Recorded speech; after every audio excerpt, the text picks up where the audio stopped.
오늘의 성경 말씀은 사무엘상 6장 1절에서 9절입니다. 여호와의 괴가 블레셋 사람들이 지방에 있은 지 7달이라. 블레셋 사람들이 제사장들과 복술자들을 불러서 이르되 우리가 여호와의 괴를 어떻게 할까? 그것을 어떻게 그 있던 곳으로 보낼 것인지 우리에게 가르치라. 그들이 이르되 이스라엘 신의 괴를 보내려거든 거저 보내지 말고 그에게 속건제를 드려야 할지니라. 그리하면 병도 낫고 그의 손을 너희에게서 옮기지 아니하는 이유도 알리라 하니, 그들이 이르되 무엇으로 그에게 드릴 속건제를 삼을까 하니 이르되 블레셋 사람의 방백의 수효대로 금독종 5과 금쥐 5마리라야 하리니 너희와 너희 통치자에게 내린 재앙이 같음이니라. 그러므로 너희는 너희 독한 종교의 형상과 땅을 해롭게 하는 주의 형상을 만들어 이스라엘 신께 영광을 돌리라. 그가 혹 그의 손을 너희와 너희 신들과 너희 땅에서 가볍게 하실까 하노라. 애굽인과 바로가 그들의 마음을 완하게 한 것 같이 어찌하여 너희가 너희의 마음을 완악하게 하겠느냐. 그가 그들 중에서 재앙을 내린 후에 그들의 백성을 가게 함으로 백성이 떠나지 아니하였느냐. 그러므로 새 수레를 하나 만들고 몽에를 메어보지 아니한 전 나는 소 2마리를 끌어다가 소의 수레를 메우고 그 송아지들은 떼어 집으로 돌려보내고 여호와의 궤를 가져다가 수레에 싣고 속건제로 드릴 금으로 만든 물건들을 상자에 담아 궤 곁에 두고 그것을 보내어 가게 하고, 보고 있다가 만일 궤가 그 본 지역 길로 올라가서 벳세메스로 가면 이 큰 재앙은 그가 우리에게 내린 것이요, 그렇지 아니하면 우리를 친 것이 그의 손이 아니요 우연히 당한 것인 줄 알리라 하니라. 심리학 용어 중에 대상관계론이라는 말이 있습니다. 사람들이 현재 인간관계는 그냥 어쩌다가 생긴 관계가 아니라 과거에 형성된 인간관계에서 영향을 받은 것이라는 이론입니다. 이 이론은 말합니다. 생애 초기에 양육자와 형성된 관계에서 비롯된 경험은 타인을 지각하고 이해하며 관계를 형성하는 데 기본 틀로 작용하고 그 틀은 전 생애에 영향을 미친다. 이 이론에 따르면 사람에게는 자기가 만나는 상대방을 상대방 있는 그대로 만나는 것이 아니라 나의 것으로 만나는 경향이 있습니다. 이 경향은 모든 사람에게 어느 정도 있다고 합니다. 문제는 그 도가 넘치는 경우입니다. 그렇게 되면 만나는 대상을 하나의 인격체로 보는 것이 아니라 나의 꿈과 나의 환상을 실현시키는 또 다른 자기, 직설적으로 표현하면 나를 위한 도구로 생각한다고 합니다.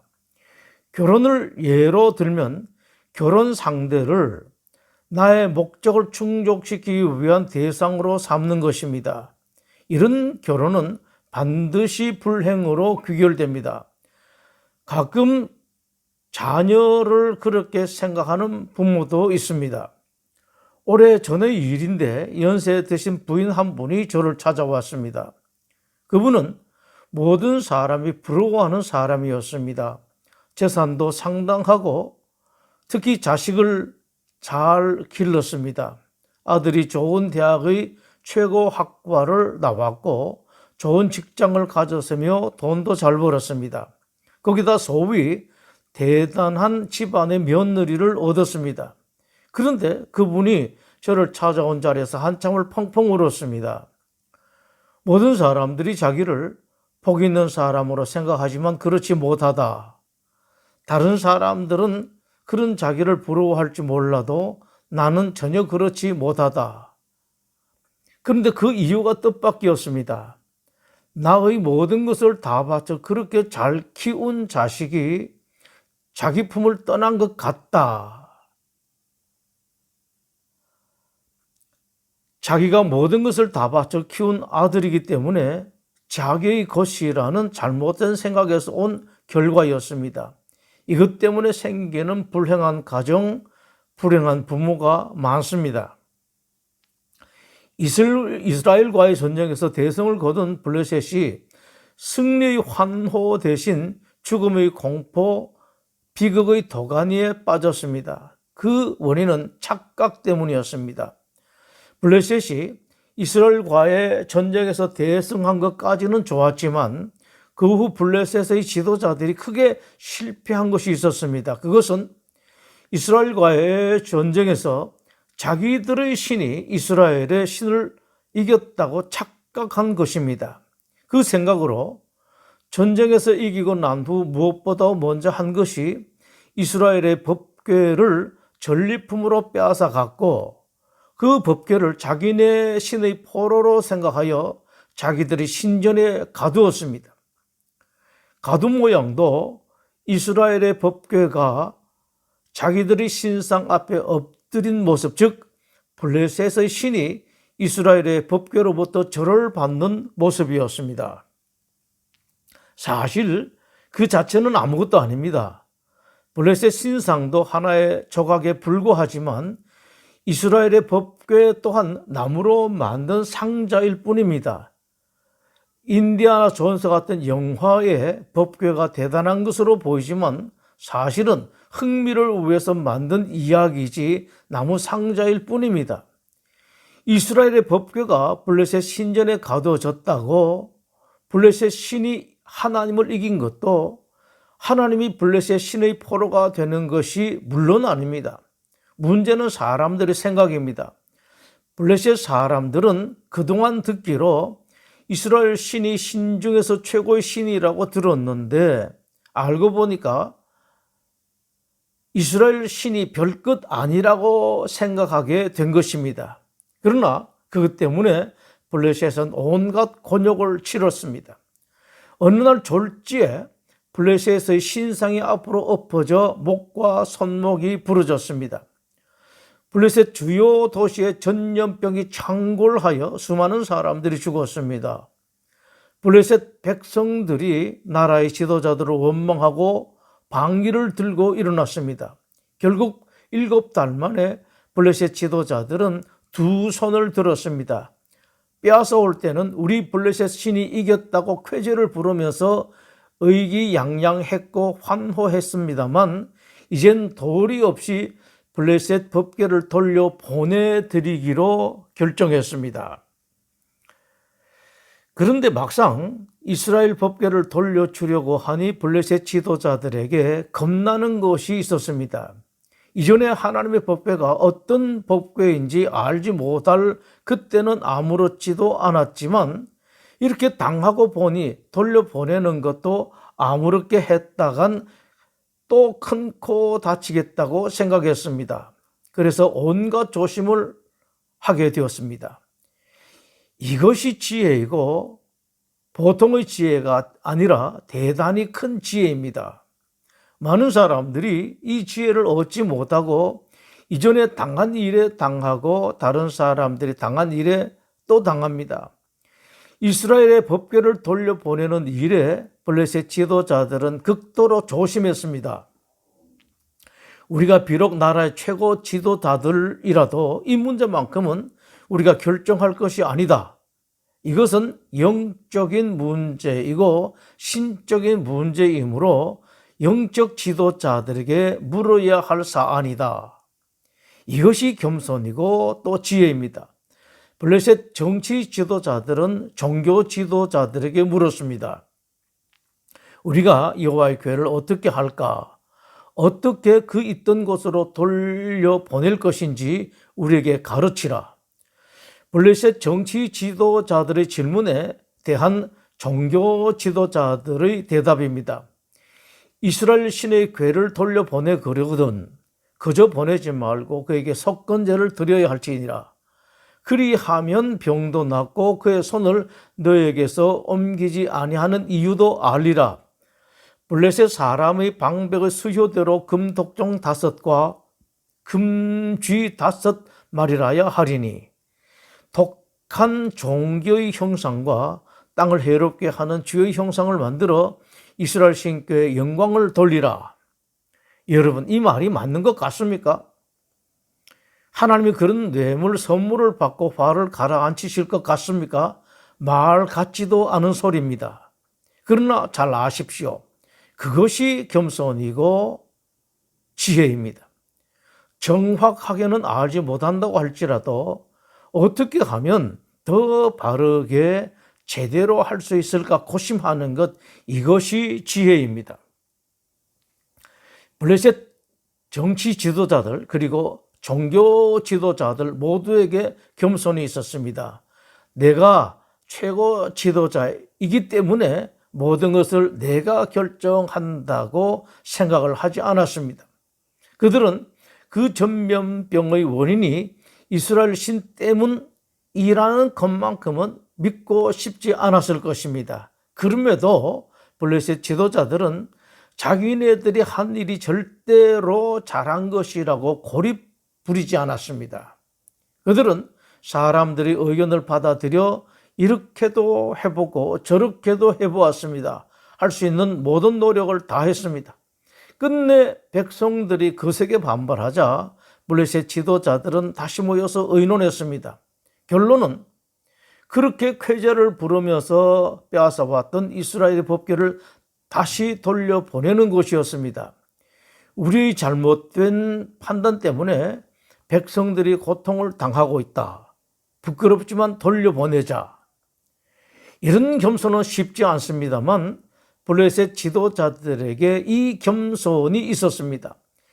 블레셋 종교 지도자들도 해결 방안을 제시하면서도 자기네들이 답이 꼭 맞는다고 자신하지 않는 겸손이 있었습니다. 그가 혹 그의 손을 너희와 너희 신들과 너희 땅에서 가볍게 하실까 하노라. 이방 나라인 블레셋이 하나님 나라인 이스라엘에게 전쟁에서 크게 이겼습니다. 그러나 나라의 지도자들의 실수 때문에 백성들이 큰 고통에 빠졌고 나라가 몹시 혼란하게 되었습니다. 그럼에도 불구하고 블레셋 지도자들의 이 겸손 때문에 백성들의 고통과 나라의 혼란은 빠른 시간 안에 수습되었습니다. 안타깝게도 이방인인 블레셋은 이런 지혜를 가졌습니다만 하나님의 나라라고 하는 이스라엘에게는 그런 겸손이 없었습니다. 오늘의 그리스도인들도 이것이 혹 나의 문제는 아닌지 돌아볼 필요가 있습니다. 이스라엘은 전쟁에서 참패를 당하고 그것으로 끝난 것이 아니라 나라가 주저앉고 말았습니다. 그 원인이 무엇이었습니까? 하나님을 모시고 산다는 사람들에게 꼭 있어야 할 하나님 앞에서의 겸손이 없었기 때문입니다. 시원찮은 하나님의 종들에게 물을 것이 뭐 있느냐? 우리가 하나님의 종들보다 못할 것이 뭐가 있느냐? 이스라엘 지도자들에게 어른이 없었습니다. 그들에게는 어른이 존재할 수 없었습니다. 모든 일에 자기네가 최고의 어른이었습니다. 사실 이스라엘의 제사장들에게 하나같이 존경할 구석이 없었습니다만 그러나 그건 핑계일 뿐입니다. 아무리 그렇다 하더라도 그건 그래서 안 될 뿐더러 게다가 적어도 똑부러진 하나님의 종 사무엘이 있었습니다. 당시 이스라엘 모든 이들이 그 사실을 알고 있었습니다. 사무엘상 3장 19절 20절 말씀입니다. 사무엘이 자라매 여호와께서 그와 함께 계셔서 그의 말이 하나도 땅에 떨어지지 않게 하시니 단에서부터 브엘세바까지의 온 이스라엘이 사무엘은 여호와의 선지자로 세우심을 입은 줄을 알았더라. 그럼에도 이스라엘 지도자들은 사무엘에게 물을 생각이 없었습니다. 그들은 어떤 어른도 모시고 싶지 않았기 때문입니다. 오늘 본문 말씀은 하나님의 한탄입니다. 이방인들도 이런 겸손을 가졌는데 이스라엘 지도자들이 이 겸손을 가지지 못해서 나라의 백성들로 하여금 고통 환난을 당하게 하고 나라를 망하게 한다는 한탄입니다. 예수님께서도 이런 한탄을 하신 적이 있었습니다. 누가복음 4장 25, 26절의 말씀입니다. 내가 참으로 너에게 이르노니 엘리야 시대에 하늘이 3년 6개월간 닫히어 온 땅에 큰 흉년이 들었을 때에 이스라엘에 많은 과부가 있어서되 엘리야가 그중 한 사람에게도 보내심을 받지 않고 오직 시돈 땅에 있는 사렙다의 한 과부에게 뿐이었다. 그 다음 4장 27절 말씀입니다. 선지자 엘리사 때에 이스라엘에 많은 나병 환자가 있어서되 그 중에 한 사람도 깨끗함을 얻지 못하고 오직 수리아 사람 나만 뿐이었느니라.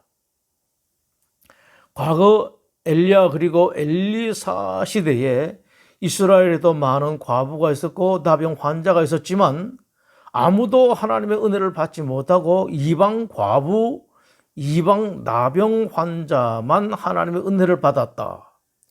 이방 나라 사람들도 겸손하게 하나님을 믿고 의지함으로 이런 복을 받고 저런 선물을 받았는데 하나님의 나라인 이스라엘에게 그런 겸손이 없어서 환난과 고통에서 벗어나지 못하는구나. 예수님께서 한 마을에 들어가셨을 때 나병 환자 10명이 예수님께 와서 치료해달라고 간절하게 부탁을 드렸습니다. 예수님께서 10명 다 낫게 해주셨습니다. 그리고 제사장들에게 보이고 증명을 받으라고 보냈습니다. 그런데 10사람 중 사마리아 사람 단 한 사람만 예수님께 와서 감사드리며 하나님께 영광을 돌렸습니다. 그때 예수님께서 이 말씀을 하셨습니다. 10사람이 다 깨끗함을 받지 아니하였느냐? 그 9은 어디 갔느냐? 이방 사람인 사마리아 사람 외 유대 사람들은 아무도 하나님께 영광을 돌리러 온 사람이 없다고 한탄하신 것입니다. 이 말씀을 하시고 난 후 예수님께서 그 사마리아 사람에게 하신 말씀은 어마어마하게 중요합니다. 내 믿음이 너를 구원하였느니라. 병 나은 것, 건강 문제 해결난 것, 경제 문제 해결난 것, 물론 그것만 해도 대단합니다. 그러나 이것으로 끝이 아니고 완전한 구원이 아닙니다. 경제 문제는 다시 일어날 수도 있습니다. 병도 다시 걸릴 수 있습니다. 이런저런 다른 문제가 얼마든지 다시 생길 수 있습니다. 하나님의 백성이라는 유대인 환자 9명 모두 병난 것으로 끝나고 말았습니다만 이방인인 사마리아 환자 한 사람은 예수님께 내가 구원을 받았다는 말씀을 들었습니다. 사마리아 사람은 병이 치료된 것에 그친 것이 아니라 완전한 구원을 받았습니다. 믿는다는 사람들이 심하게 답답하셨던 예수님께서 누가복음 16장에서 이런 말씀까지 하셨습니다. 어떤 부자에게 청지기가 있는데 그가 주인의 소유를 낭비한다는 말이 그 주인에게 들린지라 주인이 그를 불러 이르되 내가 네게 대하여 들은 이 말이 어찌 됨이냐? 내가 보던 일을 세마라. 청지기 직무를 계속하지 못하리라 하니 청지기가 속으로 이르되 주인이 내 직분을 빼앗으니 내가 무엇을 할까? 땅을 파자니 힘이 없고 비로 먹자니 부끄럽구나. 내가 할 일을 알았도다. 이렇게 하면 직분을 빼앗긴 후에 사람들이 나를 자기 집으로 영접하리라.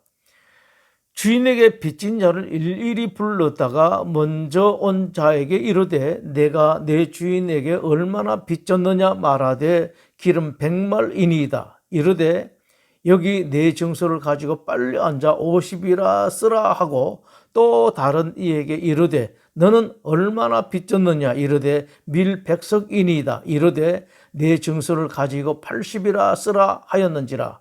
그리고선 이렇게 말씀하셨습니다. 주인이 이 옳지 않은 청지기가 일을 지혜롭게 하였으므로 칭찬하였으니 이 세대의 아들들이 자기 시대에 있어서는 빛의 아들들보다 더 지혜로움이니라. 부자의 청지기가 주인의 소유를 낭비한 죄로 해고당했습니다. 해고당한 청지기가 앞으로 어떻게 살까를 고민하던 중 기묘한 아이디어를 떠올랐습니다.